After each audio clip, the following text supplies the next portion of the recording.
جنید بغدادی کہتے تھے کہ میں نے اخلاص ایک حجام سے سیکھا۔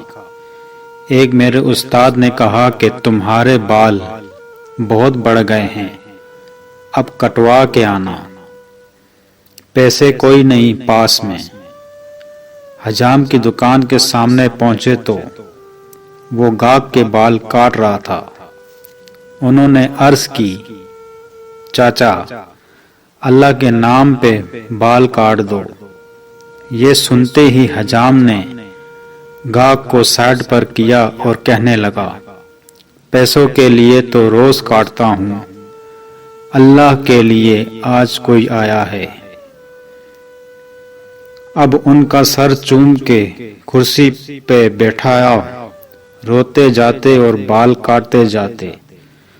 حضرت جنید بغدادی نے سوچا کہ زندگی میں جب کبھی پیسے ہوئے تو ان کو ضرور کچھ دوں گا۔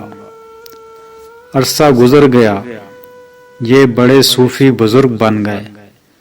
ایک دن ملنے کے لیے گئے، واقعہ یاد دلایا اور کچھ رقم پیش کی تو حجام کہنے لگا، جنید تو اتنا بڑا صوفی ہو گیا، تجھے اتنا پتہ نہیں چلا کہ جو کام اللہ کے لیے کیا جائے اس کا بدلہ مخلوق سے نہیں لیتے۔